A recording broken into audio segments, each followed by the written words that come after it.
D'évaluer la pertinence d'un projet. Alors il y a beaucoup d'autres éléments qu'on va voir au fur et à mesure de cette formation, mais déjà dès les premières étapes, une des choses importantes qu'il faut avoir à l'esprit, c'est est-ce que la valeur qui anime ce projet est clairement exprimée.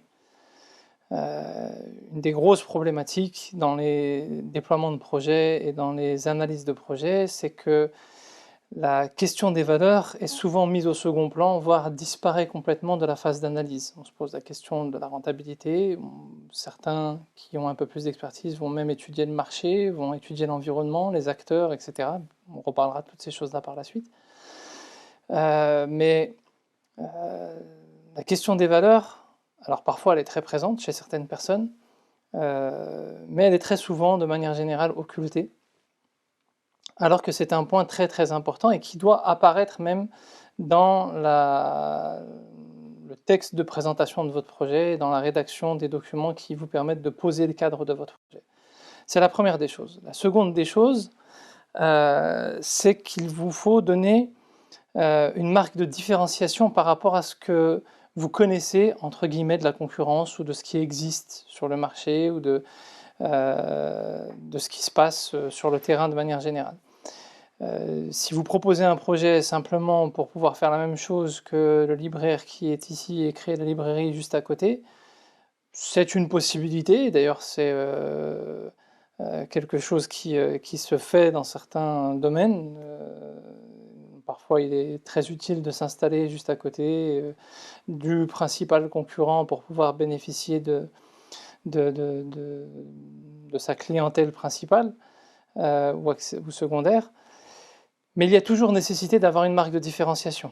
Et ça, c'est encore plus important dans les projets où on est sur le web, où on est sur des marchés un peu atypiques, où on veut essayer de s'installer quand on est sur des marchés qui sont déjà arrivés à maturité. Alors on reviendra sur ces notions-là un peu plus tard, parce qu'il y a des phases d'analyse de marché. Mais il est important qu'à un moment donné, on se pose la question, qu'est-ce que j'apporte de plus? Qu'est-ce que j'apporte de différent? Qu'est-ce qui fait que les personnes que je vise vont porter un intérêt à mon projet? Et qu'est-ce que je leur apporte déjà tout simplement, qu'ils n'ont pas ailleurs? Donc ça, c'est un élément important pour pouvoir évaluer dès le départ si son idée est si pertinente que ça ou pas. Le troisième des critères, c'est qu'il faut donner une taille mesurable à votre projet. Vous pouvez très bien dire je veux me lancer dans la distribution de jouets pour enfants, ok. Et j'ai l'idée de créer des jeux alternatifs qui n'existent pas. Alors je sais pas, j'ai pas d'idée qui me vient à l'esprit, mais il y a par exemple aujourd'hui une société coopérative qui fait justement qui propose des jeux coopératifs et qui organise même des formations pour apprendre aux gens à animer ces jeux-là. Donc ils ont une approche assez différente de ce qui se fait habituellement dans les jeux de société, notamment par le contenu qui se veut un peu plus éthique, coopératif, mais aussi par la manière d'approcher le marché où ils commercialisent par le biais de la formation des personnes qui souhaiteraient utiliser ces jeux-là, et donc ils visent beaucoup plus des groupes, des associations, des structures qui ambitionnent de travailler sur ces jeux-là. Sauf qu'à un moment ou à un autre, il faut définir la taille de son projet. Vendre des jeux dans une petite librairie, c'est une chose, faire un petit site internet, c'en est une autre, se positionner comme distributeur auprès d'enseignes spécialisées dans le jeu, c'en est encore une autre, faire comme cette société coopérative dont je parlais juste avant, c'est encore autre chose, le faire à une échelle régionale, c'est une chose, à une échelle nationale ou internationale, c'en est encore une autre. C'est important pour pouvoir réaliser une analyse précise de son projet et de la viabilité de son projet, d'avoir une idée de ses ambitions en termes de taille de projet, qui peuvent évoluer par la suite, mais il faut savoir préciser les choses pour pouvoir déterminer le cadre d'analyse dans lequel on va s'inscrire. Le quatrième élément qui va avoir une grande importance, c'est l'échelle du temps. L'échelle du temps est une clé fondamentale. Alors, elle se précisera bien plus par la suite dans la phase d'analyse du projet et dans la phase de déploiement de projet.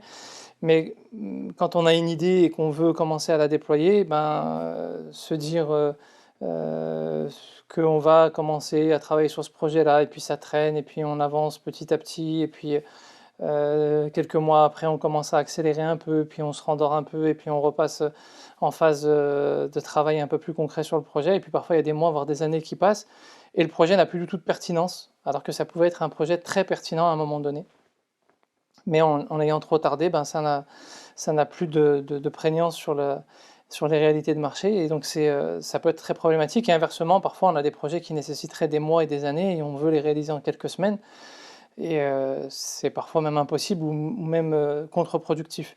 Donc il faut avoir quand même une idée des perspectives dans lesquelles on s'inscrit, et c'est aussi beaucoup lié à nos réalités propres. Quelqu'un qui vient de quitter son emploi, qui veut démarrer un projet d'entrepreneuriat et qui se donne quelques mois pour le faire, c'est une chose. Quelqu'un qui est dans un poste assez installé et qui envisage dans quelques années de créer quelque chose, c'est encore quelque chose de différent. Et au-delà même des questions entrepreneuriales, c'est-à-dire même dans des projets associatifs, si on est déjà submergé de projets et qu'on a des idées, on se dirait qu'on pourrait les déployer dans quelques années, c'est une chose, mais quand on a besoin d'alimenter les programmes de l'année à venir et qu'on a quelques semaines devant nous, c'est encore autre chose. Et donc forcément, au-delà de la pertinence, même les contenus qu'on va travailler et les étapes que l'on peut insérer dans la phase d'analyse ne seront pas les mêmes, parce que parfois on est aussi contraint enfin très souvent on est aussi contraint par l'aspect temporalité. Dernier élément d'importance dans la phase de cadrage au démarrage de son projet, où on rédige donc la présentation de son projet. C'est important à un moment donné de déterminer quels vont être les principaux acteurs concernés par son projet. Alors ça va être une partie importante qu'on étudiera quand on sera en synchrone.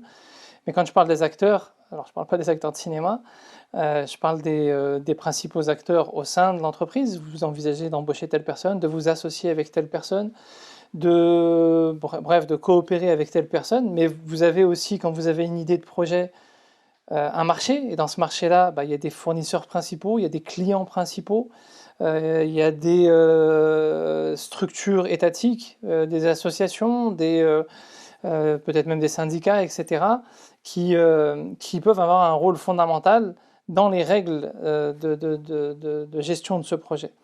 Et c'est important, à un moment donné, de pouvoir se situer dans ce cadre-là et savoir dans quel cadre on s'inscrit et comment est-ce qu'on peut arriver à se positionner dans ce schéma-là. Parce que parfois, on peut avoir une idée très pertinente, mais on arrive sur un marché qui est complètement verrouillé, ou sur un espace qui est complètement verrouillé, où tout fonctionne en réseau.